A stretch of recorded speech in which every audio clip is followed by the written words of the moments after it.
Let's talk about porcelain veneers, and especially attributes of porcelain veneers. Several dentists, or many dentists, have the misconception that porcelain crowns or full crowns are stronger than porcelain veneers. That's simply not true. With a full crown, the coping may be metal, zirconium, or some other material. With porcelain veneered on top of that coping. With a porcelain veneer, the coping is the tooth. The strength is the same. If anything, in my opinion, the veneer is stronger than a full crown. Now think about this. In our practice, we place as many veneers probably as any practice in the United States. And every year I'll have maybe 2 veneers fracture. I'll have 2 or 3 patients a week, though, that present in our practice with a broken natural tooth. So in my opinion, veneers are as strong as teeth, and certainly as strong as full crowns if you prepare the teeth and cement the porcelain veneers with the techniques I'm teaching you. They're very technique sensitive. If you use the techniques I'm teaching you, these porcelain veneers are at least as strong as natural teeth. I try not to ever place full crowns on lower incisor teeth. They're too small. By the time you reduce the tooth enough for the crown, you've just got this little toothpick and it's prone to fracture and abscessing. So one of the things I really like about porcelain veneers is there's minimum tooth reduction. You're talking about a 1/2 millimeter. 99% of the time you're still in enamel. There's excellent gingival response if you seat the veneers the way I'm teaching you to seat them.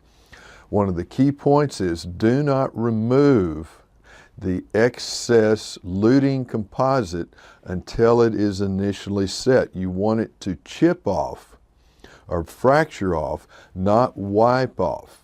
And then the light reflection and refraction is the same as the tooth. They're drop dead gorgeous. If you've ever had a porcelain veneer come off of a tooth, you'll notice the luting composite is always in the veneer. It's never on the tooth. Why is that? Well, you can see this is enamel and you've got lots of little mechanical retention areas in the enamel, to the point you hardly need to etch it. It's just so granular and all these little undercuts. When you look at porcelain, it has even more areas of mechanical retention. Just that luting composite just locks in to enamel and porcelain even more so than enamel. Dentin, on the other hand, depends on the dentinal tubules and the hybrid layer for bond strength. You can really mess that up if you desiccate the dentin. The thing that creates the hybrid layer is the carrier in the primer adhesive is either alcohol or acetone. It's drawn to water, so it's very important if you're bonding to dentin that the tubules are wet. Now I leave them soppy wet. Some people blot it off. I leave them soppy wet and then place the primer adhesive on the very wet dentinal tubules, and whenever you place it with that little pledget, it displaces most of the water. But you've still got water in the tubules to pull that primer or the carrier down into those tubules, so you get these long tendrils, or it's like jellyfish legs, down into the dentinal tubules, creating what's called the hybrid layer. And that's what gives you bond strength when you bind a dentin. But if you dry the dentin and there's no water in the tubules, then that carrier is not drawn into the dentinal tubules. That's what we're going to talk about with these Dental Minute seminars, especially in the dentistry master classes. Those little tiny techniques. That's why I love having a teaching center. For all these years, we've brought in technical experts, whether it's a technical expert on bonded composite. We brought in the research and development people from 3M to talk about just bonding composite. Our technical experts in other areas of dentistry, endodontics, periodontics, implants, grafting, porcelain, you name it. And so I'm not that smart, but I've been exposed to lots of stuff through 36 years of practice because I've always been involved in teaching and publishing and restoring the most complex dental cases that can walk into a dental office. I've had to figure a lot of this out for myself. Some of it has taken me 20 plus years to figure out these techniques, and I'm going to pass that on to you in these seminars. But this is just one of the small areas that affects us every day. If you don't if you don't bond correctly, if you don't know how to bond correctly, you're in trouble. You're going to have sensitive teeth, you're going to have composite veneers and crowns debonding and coming off, and so let's don't do that. Let's do this right. It's hard to mess it up when you're bonding to enamel and porcelain. Now, I don't use silane. I've never used silane. There are many articles on why you don't need silane when you're bonding to porcelain. There's so much mechanical retention in porcelain. And again, the very few times I've ever had a porcelain restoration come off of a tooth, all the composite is on the porcelain. It's not on the tooth. No silane. So silane is great. It can enhance the bond strength, no question about it. But if you don't do it right, it can also be a contaminant. So I don't want to screw things up. I don't want to do the dental thing and add more and more steps, and every time you add a step, it's another opportunity to mess something up. I like simple. If you want to use silane, go ahead and use it. I don't. And just, research it for yourself and try it out. So you're going to etch enamel and dentin with 38% phosphoric acid. Dentin, it's very important that you don't etch dentin more than 15 seconds. Enamel, you can etch basically as long as you want to. I'll usually etch it 45 seconds to a minute. If you etch dentin more than about 15 seconds, those dentinal tubules are very fragile, and so they will collapse. What do you do if you've got dentin and enamel on a surface that you're bonding to? Put the etch on the enamel first and leave it on there for about 30 seconds. Then put the etch on the dentin. Now don't walk outside and smoke a cigarette while you're waiting for the etch. Time it. I've either got a watch or a timer. And when this hits 15 seconds, have your bottle of water and squirt it on there and get it off. Because if you leave it on there 30 seconds, the tubules will collapse and you lose your opportunity for that hybrid layer. So this is 38% phosphoric acid. The the porcelain is etched with 8% hydrofluoric acid for about a minute and a half or two. And that's done by the laboratory. And then it's very important that the lab place the etched veneer in an ultrasonic with either water, alcohol, acetone. Because once the porcelain's been etched, there's a chalky layer on the tooth side of the veneer. You want to get that chalky layer off, and that's done in the ultrasonic. So when the veneer comes to me, it's been etched with 8% hydrofluoric acid and placed in the ultrasonic to remove the porcelain layer. Once this has been etched for 15 seconds, and you're bonding to dentin or enamel, I want it wet. I squirt water on it like you see in the videos and just leave it on there. Now I don't do that with the enamel, with the porcelain. I dry that off because once I've tried them on the teeth, I wipe them with isopropyl alcohol to clean them and then dry that isopropyl alcohol off.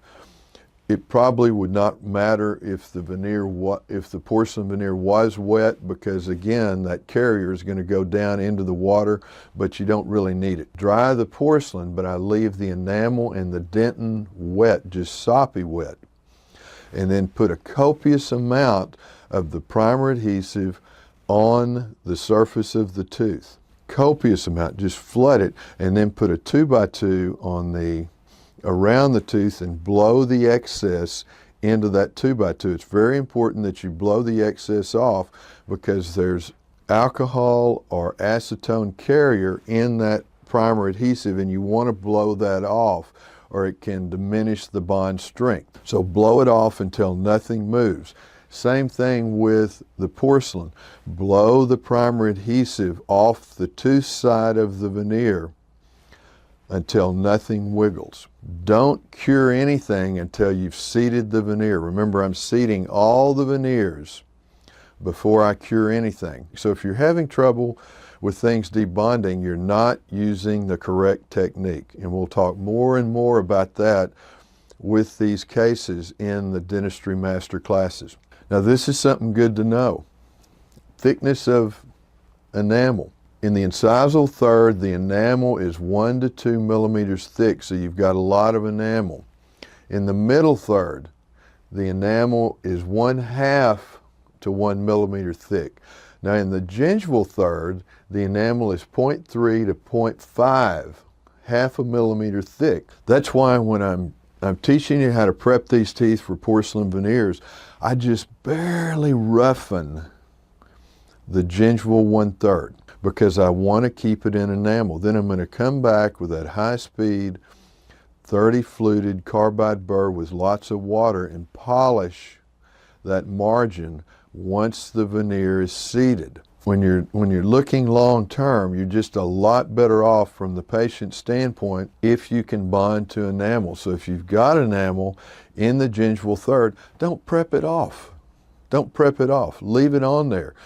Let's look at porcelain veneer fracture studies. I'm saying that veneers are as strong or stronger than, or just as strong as teeth. The technique for incisal preparation for porcelain veneers I'm teaching you is this one.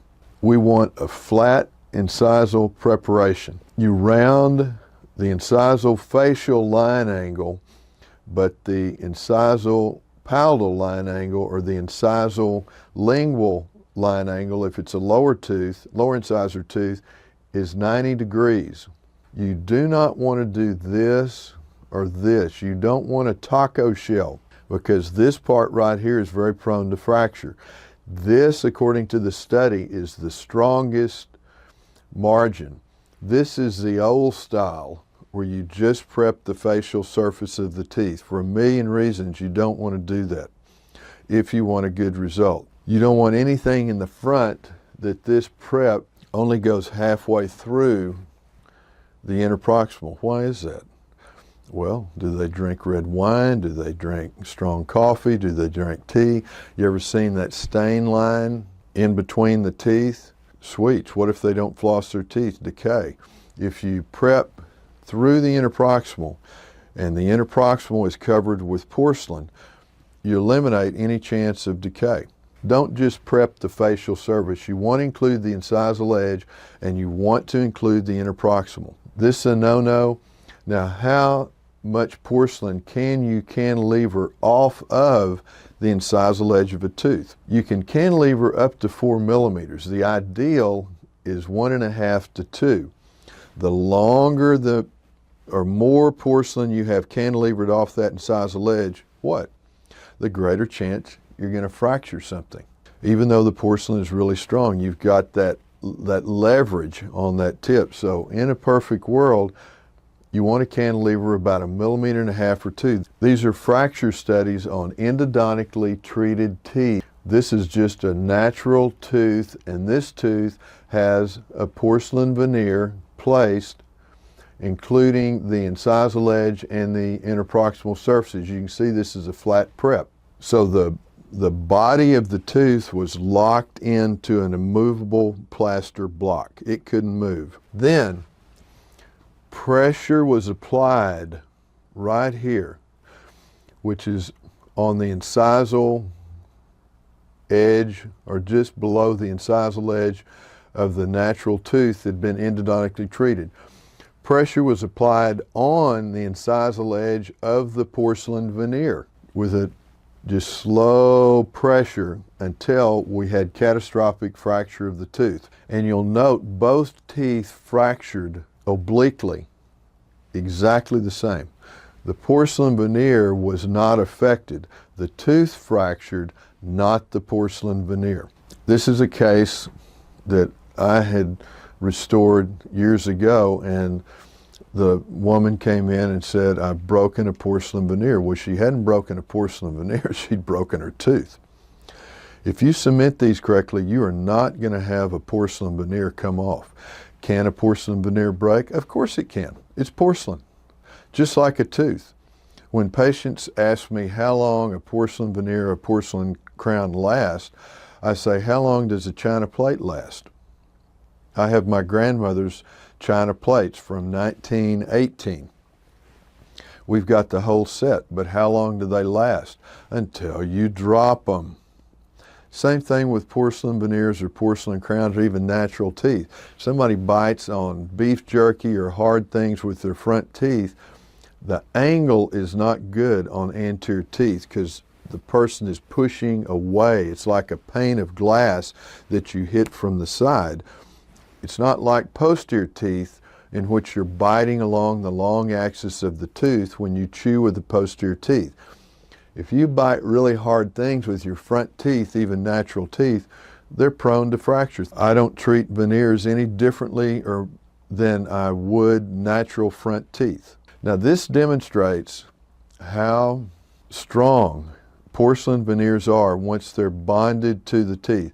This is a beautiful case I did, but there was a little tiny bit of translucency right here that I didn't like. So I've taken a coarse diamond burr and I'm removing the porcelain veneer. Now what I want you to note is nothing ever chips off. I have to prep this veneer off just like I'm prepping a tooth. So all this porcelain is still on the tooth, including that thin layer. Here I go, I'm prepping more and more. All the porcelain is still on the tooth. Now this was bonded to enamel. Continuing, got this little thin bit of porcelain left here on the facial surface. The marginal rim is still intact. The interproximal porcelain still intact. This part never comes off. I've got this little thin patch of porcelain right here. Any porcelain that comes off of that tooth is prepped off. Nothing chips off. So if you bond porcelain veneers correctly to teeth, especially if it's all in enamel, it ain't coming off. It's not coming off. But use this technique that's tried and true that I have used for years and years and years, and you will love porcelain veneers and your patients will love them. And that's the